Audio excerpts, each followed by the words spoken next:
Well, hey kids, Mr. Brett here, and man, have we got another exciting story today. I mean, this story is great. I mean, you're really going to enjoy it. It's called The Story of Boaz. I mean, can you imagine if your name was Boaz? Hello, my name is Boaz.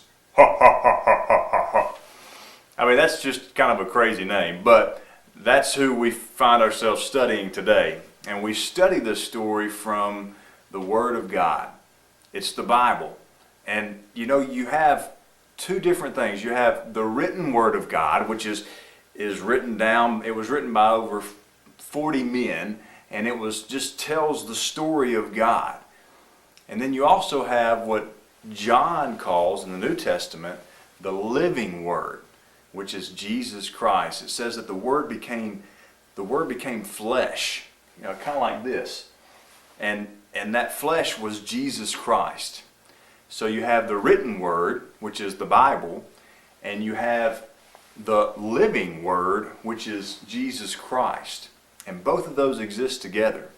And today we're going to look into the written Word, and we're going to look at the story of Boaz. But let's remind ourselves quickly how we got to that point in the story. Well, you remember we had creation. That starts everything off. That's the beginning. And then we had the fall, because man and woman sinned against God. And then you had Noah and the flood. And then you had Abraham and Isaac and Jacob. And then you had Moses. And then you had the period of the judges.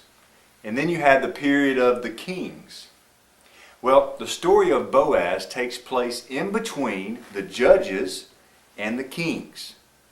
And so that gives us a little bit of a framework of where we find ourselves. So we're in between the judges and the kings.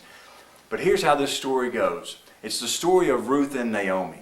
And I know you've probably heard of those names before. You see, Ruth helped her mother-in-law, Naomi. She moved from one land to another land with her to help her out. And they found themselves one day where they didn't have enough food to eat. Do you ever see anybody that didn't have enough food to eat? Isn't that so sad?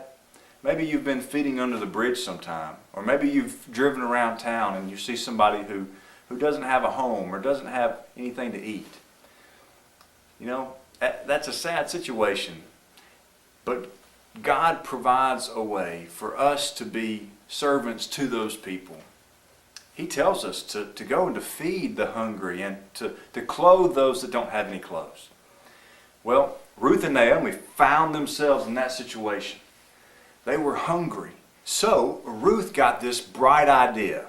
Everybody say, The light bulb go off. Cha-ching! Do it again. Everybody say, Well, Ruth had a bright idea that she would go out and she would pick up the leftover grain that the farmers dropped. It's what's called gleaning. Everybody say that word with me. Gleaning. 1, 2, 3. Gleaning. She would go and she would glean from the farmers. If they dropped grain, she would bend over and pick it up. Why don't you try that with me? I want everybody to stand up. All right? No, you don't have to make any noise. Just stand up. Every time that I say, pick up the grain, I want us all to kneel down and pick up the grain, just like Ruth did. Okay? So, Ruth was following behind these farmers, and when they would drop something, she would bend down and pick up the grain, everybody, and then she would have some in her basket.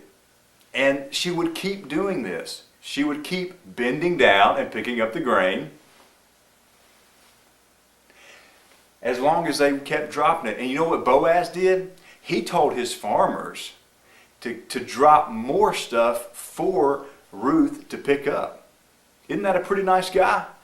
That he's saying, hey, I want you to drop extra stuff so that she can have extra food to take back home for her and her mother-in-law, Naomi. And he helped her out that way.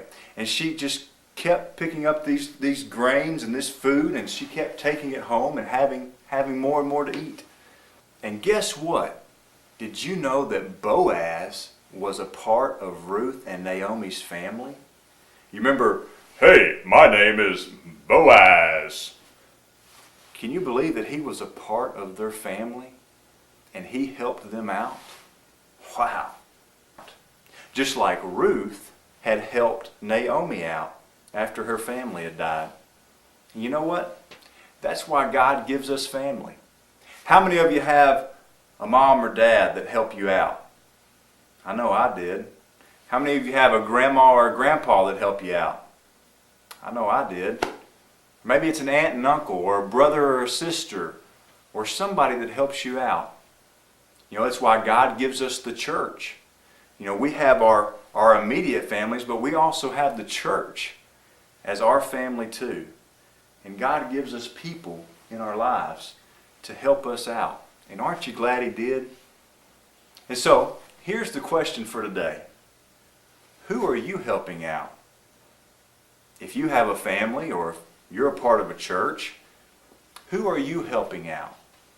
You know, it doesn't take much. You can open a door from somebody. You can give somebody something to eat, or you can just say thank you or give somebody a compliment. Who are you helping out today?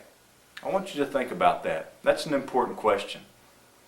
Well, until next time,